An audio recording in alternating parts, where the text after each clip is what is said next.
So I had told myself that I was not going to listen to any more new Pusha songs until the album dropped. But then I opened up Twitter and I saw the heated debates about how Jay-Z's verse was either incredible or mid. So I decided to break down and check this one out. This is the first Hove and Push collaboration since their 2016 Drug Dealers Anonymous. But this is the kind of collaboration that fans of coke rap tend to salivate over. Although I'm pretty sure there are some folks who would have been even more excited to hear Benny and Jay-Z on a track together. So with this brand new song, Neck and Wrist, we have Pharrell on the boards, who laces the two with a bass and drum heavy beat with wavy keyboards and synths. It's a luxurious yet nocturnal beat that slaps. I don't have any complaints with the production at all because I think it plays well in the vehicle. We have Push and Pharrell on the hook, and it's pretty catchy. I especially like the post-chorus and the Dope House had a line. Pusha raps, the Colgate Kilo, the hood needs whitening. Pretty solid. He then proceeds to give us some heavy wrist and ice talk, reminding folks that Cartier bust downs and Breitlings aren't the move. You need to level up considerably if you are on that type of time. Then I like the line, wonder where this started from? The facts are frightening.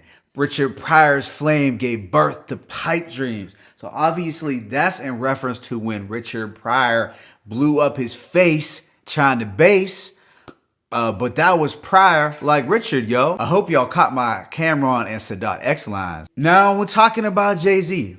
I have been a little critical of his verses recently over the past couple of years or so. I haven't loved them, but I do like and respect Jay-Z. The same could be said for Redman, as I haven't really liked any Redman verses in a while, truth be told, but I like and respect Redman. They are both legends, but it can happen. For some time now, Jay-Z has positioned himself to be seen as this elitist and elusive billionaire business hip-hop figure who comes out every 6 months or so to remind us about his accomplishments and achievements. Now, he opens his verse with some clever wordplay around Faison Love's Vlad TV interview claim, in which he stated that Jay-Z wasn't a drug lord and that he wasn't about the street life as much as he claims to have been.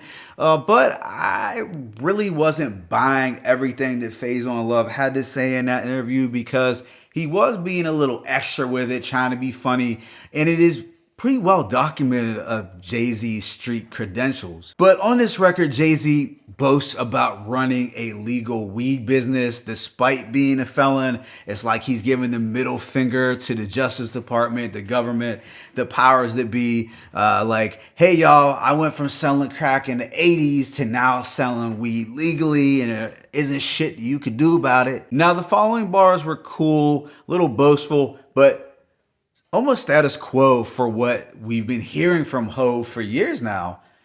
They put me on lists with these dudes inexplicably. I put your mansion on my wall. Are you shitting me? This is Basquiat Hove, plain and simple. Nothing too crazy, but consistent with his billionaire art collector swag. But I really did like his double entendre. I blew bird money. Y'all talking Twitter feeds. We got different sob stories. Save your soliloquies. I thought those lines were dope because the bird and Twitter lines definitely relate, and also because bird money represents the money that he made in the past on the streets. On this verse, it seems like he's spending a lot of time defending his reputation and responding to social media criticism. I also dug the following bars where he addresses another social media claim that he wouldn't be who he is today had Biggie still been with us. So Jay raps, they like, if Big was alive, Hove wouldn't be in his position. If Big has survived,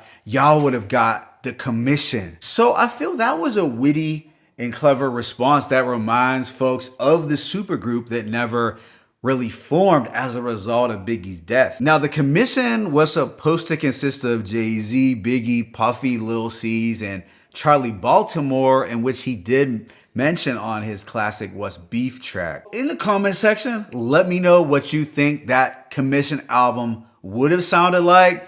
Do y'all think it would have been next level or classic status? I'm guessing that it would have been similar to Puffy's No Way Out, like a part 2 of that. You know, the mafioso vibes would have been very strong throughout. But yeah, overall, I'd say Neck and Wrist is a banger that I actually like more for the production, the vibes, the hook, and the melody, probably a little bit more than I did the lyricism. And I say that not because anything that Pusha or Jay said was whack, but because their verses were very short and pretty standard for both. At the end of the day, though, their lyricism was solid. Now, I did like Pusha's flow and delivery a little more than Jay's here. Jay-Z still has a knack for the wordplay, no doubt, but I didn't particularly care for his delivery as much on this track. But it's still a dope song that sounds good in the car, and it definitely has me anticipating this upcoming Push album. Let me know what you thought about this track in the comment section. It's your boy Mixtape Moth. I'm signing out, but be sure to hit that like button and please subscribe. As always, it's peace and blessings. Pusha T, Jay-Z, Neck and Wrist, one.